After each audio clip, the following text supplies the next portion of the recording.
Imagine imagine you're walking home, Okay. but this isn't just a stroll around the block to clear your head. Right. It's a journey that you have been dreading for 20 years. A long time to be dreading something. Yeah. You are absolutely terrified because the last time you saw your brother, you stole his inheritance, destroyed his life, and he explicitly vowed to kill you. Not exactly a warm family reunion waiting for you. No. But before you can even get to him to face the music, you have to survive the night. And in the middle of that night, completely alone, you get jumped. And it's not a mugging. Right.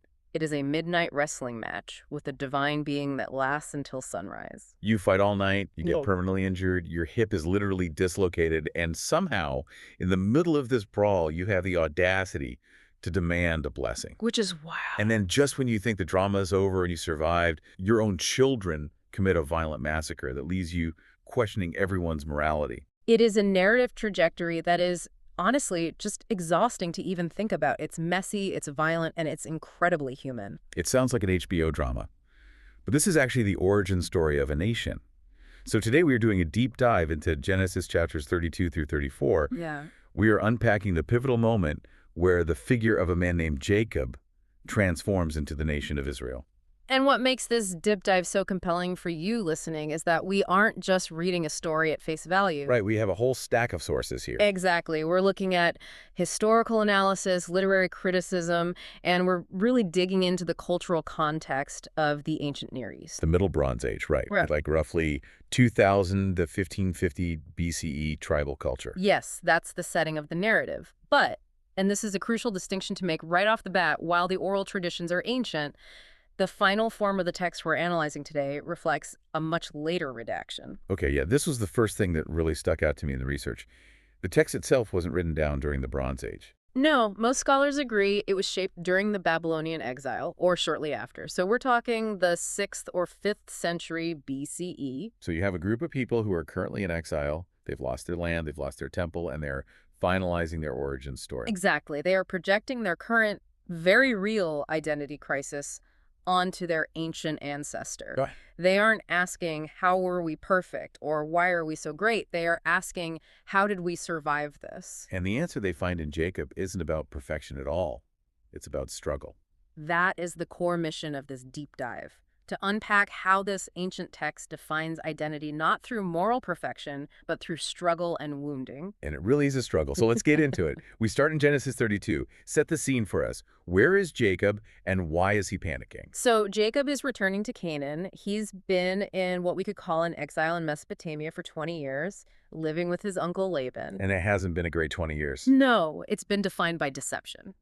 Jacob tricked his brother Esau before he left. Hence the death threats. Right. But then Laban turned around and tricked Jacob repeatedly. So it's been a hard 2 decades. Now he's finally heading home, and he realizes he has to pass right through Esau's territory. The brother who said, I am going to kill you. Precisely. So Jacob starts operating on what the sources call fear logic. Fear logic. I like that term. The text actually says he is greatly afraid and distressed.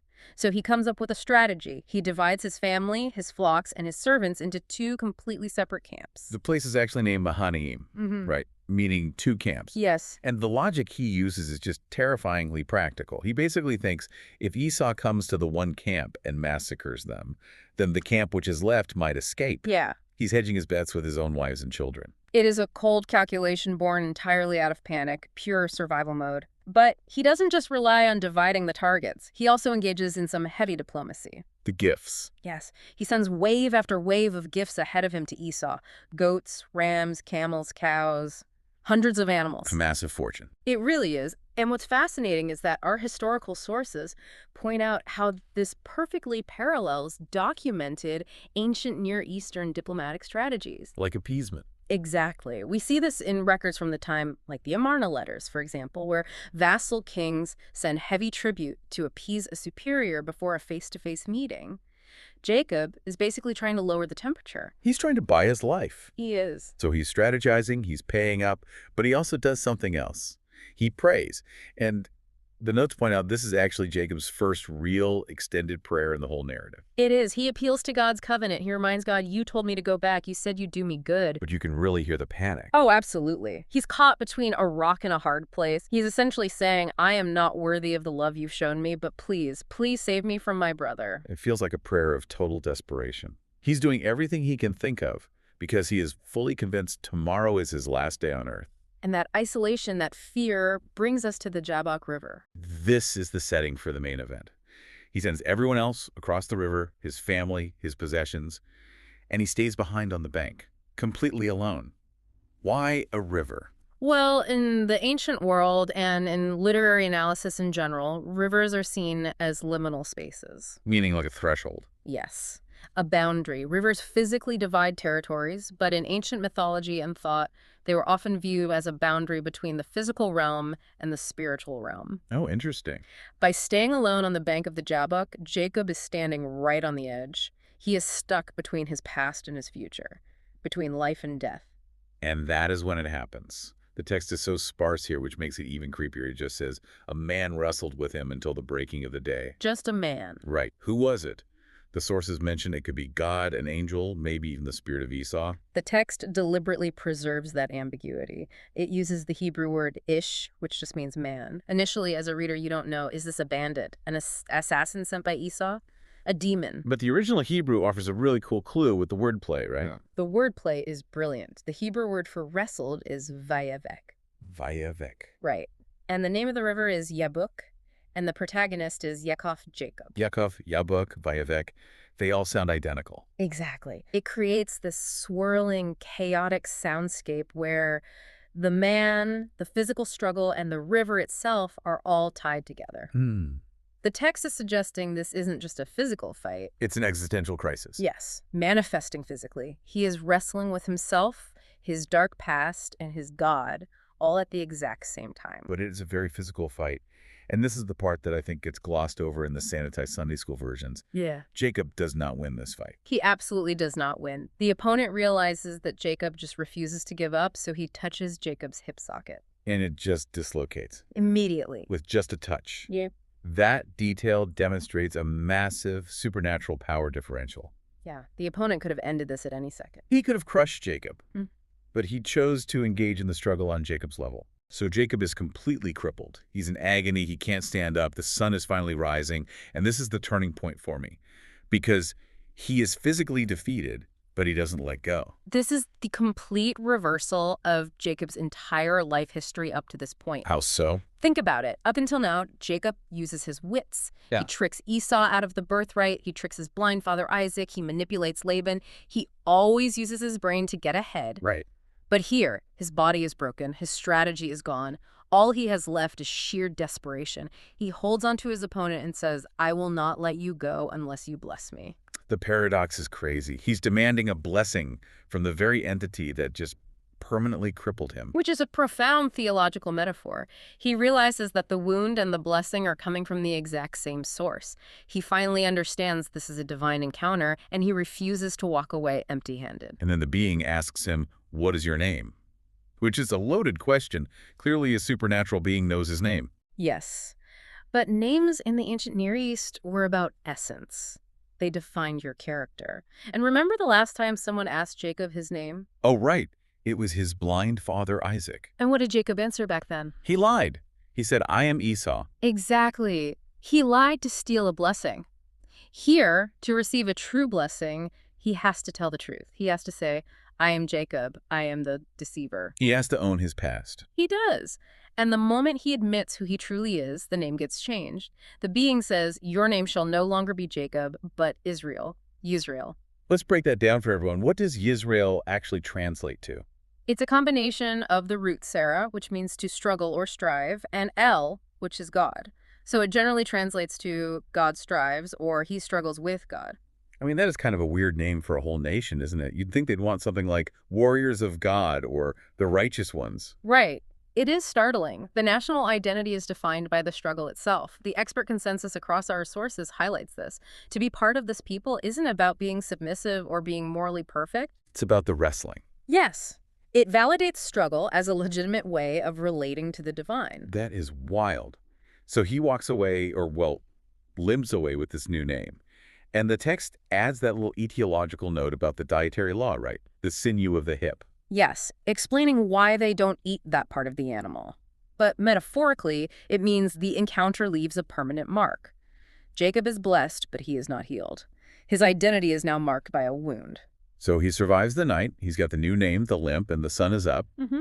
But he still has to face the music. He looks up, and here comes Esau. The dreaded reunion in Genesis 33. And Esau isn't just walking up alone to say hi. No, he has 400 men with him. And we need to be clear about the context here.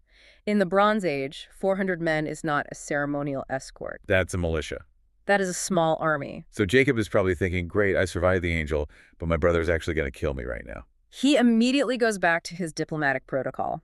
The text says he bows down to the ground 7 times as he approaches his brother. 7 times. This is highly significant. We have ancient royal letters where vassal kings write to their superiors saying, "I bow 7 times at your feet."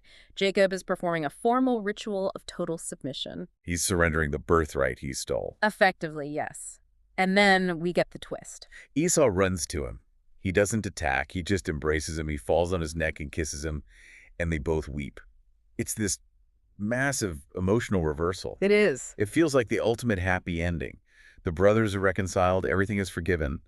But the text doesn't let us just sit in that warm, fuzzy feeling for very long. No, it gets complicated almost immediately. Esau says, "This is great. Let's travel together. I'll escort you." It's an offer of integration. And Jacob just starts making excuses. Oh, the children are frail. The flocks are tired. You go ahead. I'll catch up. And he never catches up. He basically lies to Esau's face one last time.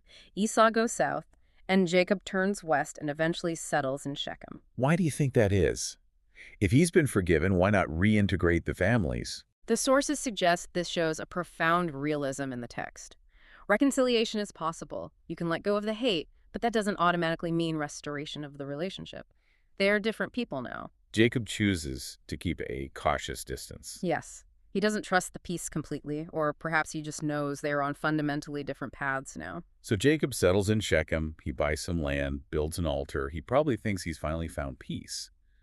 Which brings us to Genesis 34. And I have to say, reading this chapter right after the spiritual high of the wrestling match is incredibly jarring. It's like switching genres from a deep spiritual drama to a straight-up horror movie. It really is. We move from the personal internal struggle of Jacob to a horrific communal crisis involving his children, and it centers entirely on Dinah, his daughter. This is easily one of the most difficult chapters in Genesis. Dinah goes out to visit the women of the land, and Shechem, who is the local prince, sees her. The text is very explicit. He takes her and he violates her. It's an assault. But then we get this cultural twist that is very hard for modern readers to parse. Shechem decides he's in love with her and wants to marry her. It sounds bizarre to us today, but historically, marriage proposals following a sexual violation are actually documented in Middle Assyrian laws and other ancient codes. Really? Yes. It was often viewed by those societies as a way to restore honor or settle the debt between the two families. Honor-shame dynamic. That's the key here. Precisely. In this Middle Bronze Age tribal culture, the violation of Dinah is seen primarily as a tribal dishonor. It brings intense shame on the house of Jacob.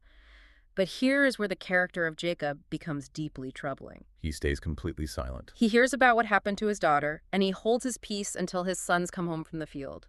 He is entirely passive. In a moment that requires leadership, he does nothing. But his sons, specifically Simeon and Levi, they are not passive at all. No, they are furious. So Shechem and his father, Hamor, come to negotiate. They offer a political alliance. They say, intermarry with us, settle the land, trade with us. They want to absorb Jacob's clan. And the sons come up with a plan. They say, we can't let our sister marry someone uncircumcised. But if all your men get circumcised, we'll agree to the alliance. It is a trap, and a deeply cynical one at that. They are taking the sacred sign of their covenant with God's circumcision and weaponizing it. Using a religious ritual as a tactical trap to physically disable their enemies. Exactly. And the crazy part is, the men of Shechem agree to it, which implies the economic incentive of absorbing Jacob's wealth must have been huge. They were greedy, yes. But then on the 3rd day, when the men of the city are in the most pain and completely incapacitated, Simeon and Levi walk right into the city. And it's a slaughter. They kill every single male, including Hamor and Shechem, and they take Dinah out of Shechem's house. They wipe out the entire city. And what is Jacob's reaction to this massacre? This is the part that really stood out to me. He doesn't scream at them for being murderers. No. His reaction is, "You have brought trouble on me by making me a stench to the Canaanites." He is only worried about his reputation and his own safety. He literally says, I am few in number, they will gather against me and destroy me. It is a reaction born entirely of fear. There is no moral outrage whatsoever. And the brothers, do they repent when he confronts them? Not an inch. Their final words in the chapter are, "Should he treat our sister like a prostitute?" They justify the violence entirely with honor, and then the chapter just ends. And what does God say about this? Nothing. Nothing at all. The silence of the divine in Genesis 34 is deafening. After the intense face-to-face interaction in chapter 32, God is completely absent from the narrative commentary here. There is no, "and the Lord was displeased," just silence. So, bringing all of this together, we are looking at the making of Israel. But the ingredients are deception, fear, a wrestling match that leaves a permanent limp, a failed family reunion, and a literal massacre. Why on earth would a nation preserve this story about their founders? That is the most crucial question we can ask. If you're writing your national history, wouldn't you want to make your ancestors look heroic? Yeah, if this was just propaganda, you would definitely cut chapter 34. You'd make Jacob look brave in chapter 32, too. But the authors who are likely editing this during the exile, remember, they aren't crafting sanitized mythology. They are constructing a raw national memory. They are being brutally honest. Yes, they are saying, "We are Israel. We struggle. Our ancestors were deceivers who became wounded wrestlers. Our patriarchs failed to lead. Our tribes committed horrific violence." It also serves as an ideological explanation for why they had strained relations with Shechem later on, right? It does, and it serves as a massive warning against religious zeal masking violence. Simeon and Levi used the covenant for slaughter. The text doesn't condone it. In fact, later in Genesis, on his deathbed, Jacob curses their anger. And despite all this human moral failure, the covenant survives. That is the takeaway. And looking at the different interpretations of this from our sources is really fascinating. We promise to impartially report on the different lenses, and they are quite diverse. They really are. For instance, the feminist scholars in our source stack highlight Dinah's complete erasure in the text. She is the absolute center of the story in chapter 34, yet she never speaks a single word. She is talked about, bargained for, and taken away, but she is entirely voiceless. And then Christian and Jewish readers view the wrestler from chapter 32 very differently as well. Yes. Traditional Jewish interpretation often views the wrestling match as an internal battle or as a struggle with Esau's guardian angel, basically a spiritual proxy war. And the Christian perspective. Christian interpretation has traditionally seen the man as a pre-incarnate appearance of Christ, given the face-to-face nature of the divine encounter. But regardless of the lens, the common thread across all our sources seems to be that an encounter with the divine is dangerous. It disrupts you. That is the anchor of the whole narrative. The mission of this deep dive was to see how identity is defined here. The promise to Abraham and Isaac continues through Jacob, not because Jacob is a moral giant, but because he refuses to let go of God. And because God remains faithful even when the family completely descends into violence. It entirely counters the idea that if you are chosen or blessed, your life will be easy or your behavior will be perfect. The text absolutely refuses triumphalism. We move from deception in the beginning to confrontation at the river to wounded dependence. Jacob starts as a man who thinks he can control his destiny by tricking people. And he ends up as a man who realizes he is vulnerable, walking with a physical limp, leading a family that is deeply, deeply flawed. And yet, he is Israel. He is Israel. The name itself immortalizes that struggle. That is such a powerful image to hold on to. You know, we often think of transformation as something that fixes us, something that makes us whole or makes us stronger. You go to the gym, you get ripped. You go to therapy, you get balanced. But this ancient story suggests the exact opposite. Exactly. So here is a thought to leave you with as we wrap up this deep dive. If the defining characteristic of this new identity, Israel, is struggle and walking with a limp, what does that suggest about the nature of true growth? It's a profound question. Does real transformation actually require a wound? Maybe the wound isn't an obstacle to the blessing. Maybe the wound is the way the blessing actually gets in. It's definitely something worth wrestling with on your own. Beautifully said. Thanks for joining us for this deep dive. See you next time.